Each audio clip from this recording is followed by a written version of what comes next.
नमस्कार, मैं हूं प्रेमा और आप देख रहे हैं न्यूज मीटर, जहां खबरें नहीं सच का तापमान नापा जाता है। आज का पहला मीटर जुड़ा है देश के चर्चित उद्योगपति अनिल अंबानी और उनके 3,716 करोड़ के आलीशान घर से, जिसे अब ईडी ने अपने सिकंजे ले लिया है। जी हां, ईडी ने मुंबई के पाली हिल में स्थित 17 मंजिला लग्जरी टावर अबोर्ड को धन शोषण निवारण अधिनियम यानी पीएमएलए के तहत अटैच कर दिया है।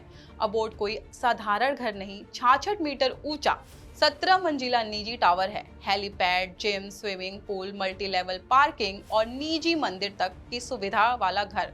बताया जाता है कि इसे पहले 150 मीटर तक ऊंचा बनाना चाहा गया था, लेकिन मंजूरी सिर्फ 66 मीटर की मिली। बाजार आकलन के मुताबिक इसकी कीमत करीब 3,716 करोड़ रुपए है। लेकिन सवाल यह है कि इतना बड़ा एक्शन क्यों लिया गया। यह मामला जुड़ा है रिलायंस कम्युनिकेशन यानी आरसीओएम से जुड़े कथित बैंक फ्रॉड और मनी लॉन्ड्रिंग केस से। ईडी का दावा है कि बैंकों का लगभग 40,000 करोड़ रुपए से ज्यादा कर्ज डिफॉल्ट हुआ है। जांच एजेंसी का कहना है कि फंड डायवर्जन, वित्तीय गड़बड़ी और रेड का दुरुपयोग किया गया है।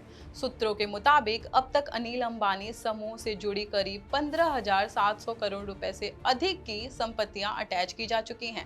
यानी अबोर्ड उस बड़ी कार्रवाई का सिर्फ एक हिस्सा नहीं है। जांच में यह भी सामने आया है कि घर को एक ट्रस्ट के जरिए दिखाया गया है ताकि व्यक्तिगत देनदारी से बचा जा सके। लेकिन ईडी की जांच में वित्तीय कलेक्शन सामने आने का दावा है।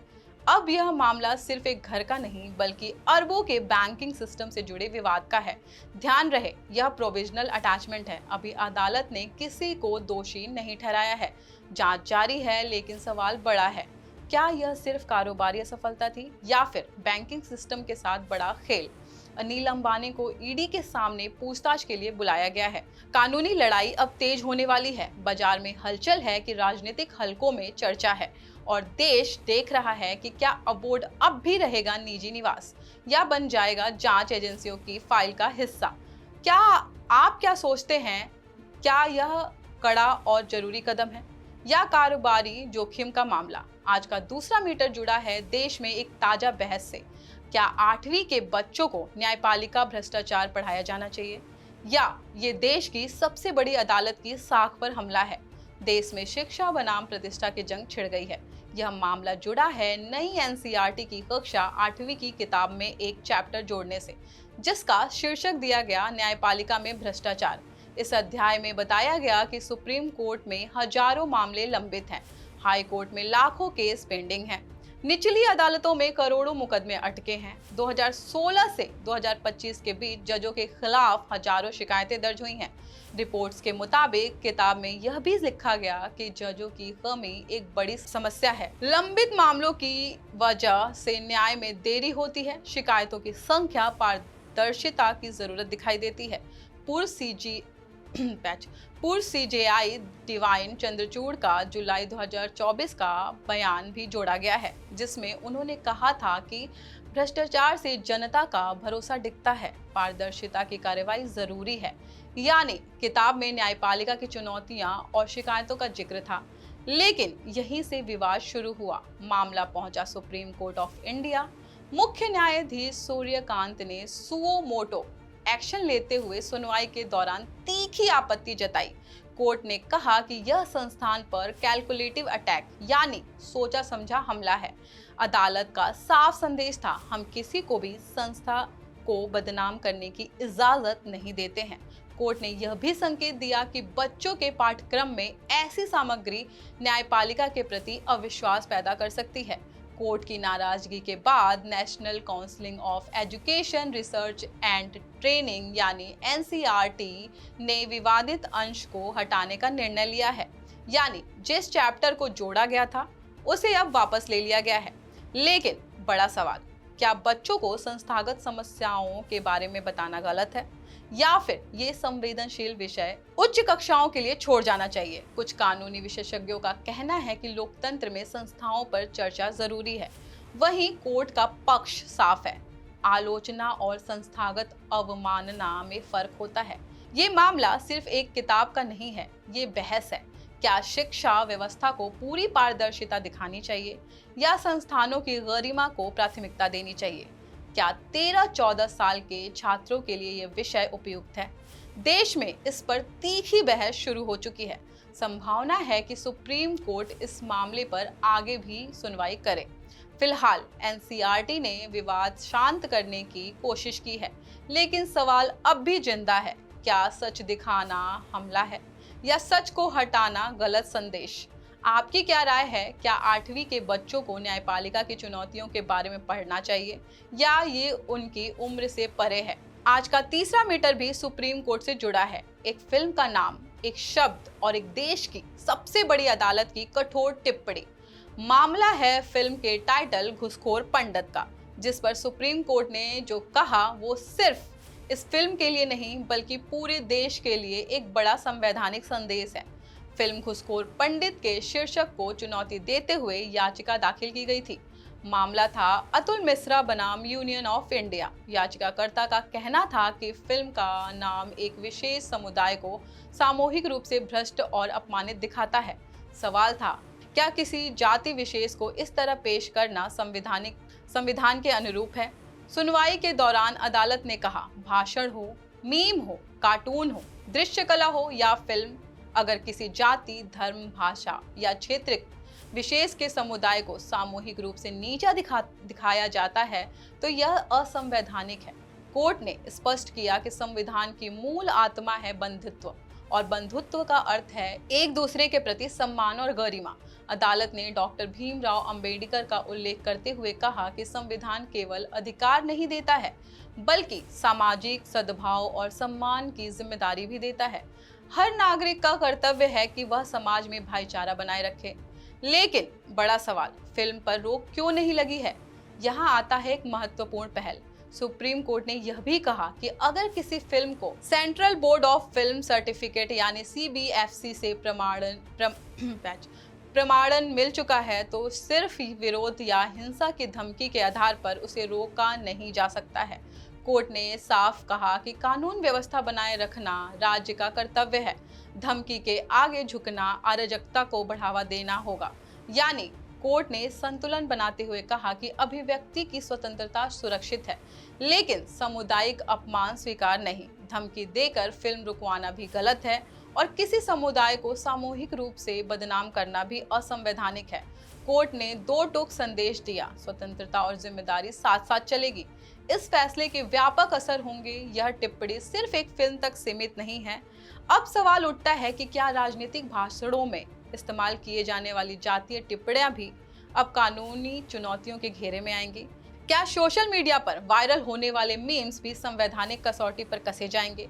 क्या यह फैसला हेट स्पीच मामलों में नई मिसाल बनेगा? कानूनी विशेषज्ञ मानते हैं कि यह अवलोकन भविष्य के मामले में एक महत्वपूर्ण नजीर बन सकता है। यानी घुसखोर पंडित विवाद ने एक बड़ी संवैधानिक बहस छेड़ दी है। क्या अभिव्यक्ति की आजादी पूर्ण है या उसकी भी सीमाएं हैं? सुप्रीम कोर्ट ने साफ कर दिया, आजादी है लेकिन किसी समुदाय की गरिमा की कीमत पर नहीं। आप क्या सोचते हैं? क्या यह फैसला सही है? क्या यह फैसला संतुलन बनाता है या अभिव्यक्ति पर अंकुश है? कमेंट करके हमें जरूर बताइएगा। आज का चौथा मीटर जुड़ा है एक सीधे सवाल से, क्या हम धीरे धीरे जहर सांसों में भर रहे हैं? क्या मुंबई, जो देश की आर्थिक राजधानी मानी जाती है, अब आर्थिक राजधानी नहीं बल्कि सांसों का संकट बनती जा रही है?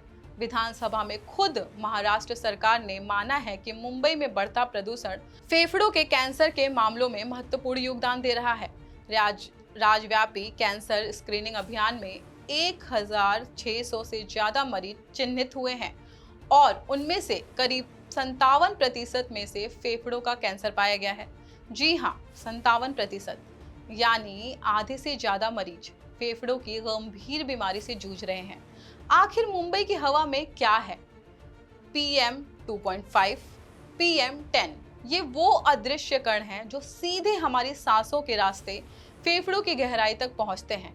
डॉक्टरों का कहना है कि ये सूक्ष्म कण कोशिकाओं को नुकसान पहुंचाते हैं, DNA को प्रभावित करते हैं और लंबे समय में कैंसर का खतरा बढ़ाते हैं।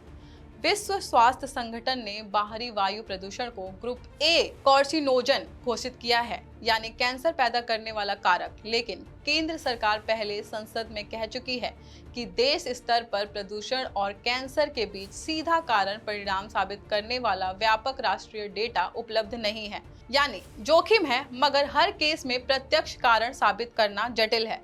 लेकिन सवाल फिर भी वही, अगर जोखिम इतना बड़ा है तो कार्रवाई कितनी तेज है? यह सिर्फ मुंबई नहीं, दिल्ली में भी पिछले कुछ वर्षों में फेफड़ों के कैंसर के मामलों में बढ़ोतरी दर्ज हुई है। राष्ट्रीय कैंसर रजिस्ट्री के आंकड़े महिलाओं और पुरुषों दोनों में लंग कैंसर के बढ़ते मामलों की तरफ इशारा करते हैं। तो क्या भारत के बड़े शहर धीरे धीरे स्वास्थ्य संकट की तरफ बढ़ रहे हैं? परंतु इसके लिए जिम्मेदार कौन? क्या यह अनियंत्रित निर्माण है, वाहनों की बढ़ती संख्या, औद्योगिक धुआं या नीति की विफलता माना जाए? और सबसे बड़ा सवाल, क्या आम नागरिक की सांस अब थोथले विकास की कीमत बन चुकी है? क्या हम सचमुच सांसों में जहर ले रहे हैं? क्या आने वाली पीढ़ी ऑक्सीजन तलाशेगी? आज की इस बड़ी बहस में आपकी क्या राय है? आपकी राय बेहद जरूरी है। क्या सरकारों को आपातकालीन स्तर पर प्रदूषण नियंत्रण कदम उठाने चाहिए? कमेंट में लिखिए, क्या आपकी सांस सुरक्षित है? आज का अंतिम मीटर जुड़ा है टेक्नोलॉजी से। दुनिया की सबसे ताकतवर सेना और एक एआई कंपनी आमने सामने आ गई है। अमेरिका में एआई की असली जंग शुरू हो गई है। जी हाँ, अमेरिका में छिड़ गया है एक बड़ा टकराव। पेंटागन बनाम एआई कंपनी। सवाल सीधा है, क्या आने वाले युद्ध इंसान लड़ेंगे या एल्गोरिदम? बहुत चर्चित एआई कंपनी एंथ्रोपिक का एआई मॉडल क्लॉड दुनिया के सबसे एडवांस एआई सिस्टम में से एक माना जा रहा है। पेंटागन चाहता है कि इस एआई को राष्ट्रीय सुरक्षा और सैन्य ऑपरेशन में कम प्रतिबंधों के साथ इस्तेमाल किया जाए। लेकिन ऑर्थोपिक कहता है, रुकिए, एआई को बिना मजबूत सुरक्षा गार्ड के सैन्य इस्तेमाल में डालना खतरनाक हो सकता है।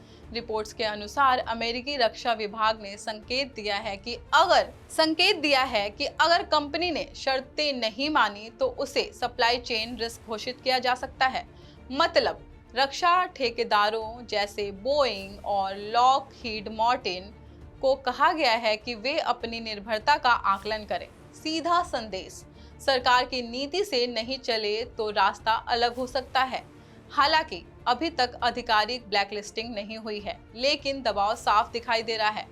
एंथ्रोपिक की पुरानी नीति थी रिस्पॉन्सिबल स्केलिंग पॉलिसी। अब कंपनी ने उसे अपडेट कर फ्रंटियर सेफ्टी रोड मैप लागू किया है। कंपनी का कहना है कि एआई को स्वतंत्र हथियारों या बिना इंसानी निगरानी के युद्ध सिस्टम में खुला नहीं छोड़ा जा सकता है। पेंटागन का तर्क है कि अगर दुश्मन देश एआई तेजी से अपना रहे हैं तो अमेरिका पीछे नहीं रह सकता है। यानी एक तरफ नैतिकता तो दूसरी तरफ रणनीतिक बढ़त। एक सवाल सामने आ रहा है, क्या सचमुच एआई बिना इंसान के युद्ध करेगा? परंतु हम यह स्पष्ट कर दें कि अभी ऐसा कोई आधिकारिक ऐलान नहीं है कि अमेरिका पूरी तरह बिना मानव नियंत्रण वाले हथियार इस्तेमाल करेगा। लेकिन पेंटागन चाहता है कि एआई के उपयोग पर कंपनी की शर्तें ढीली हों। एंथ्रोपिक कहता है कि अगर नियंत्रण कमजोर हुआ तो गलत हाथों में तकनीकी जा सकती है। और अब पैसों का खेल समझिए। एंथ्रोपिक का वैल्यूएशन है लगभग 30 लाख करोड़ रुपए से ज्यादा आंका जा रहा है। इतनी बड़ी कंपनी और सीधे अमेरिकी रक्षा तंत्र से टकराव, यह सिर्फ तकनीकी नहीं, यह पावर, पॉलिटिक्स और प्रॉफिट की त्रिकोणीय लड़ाई है।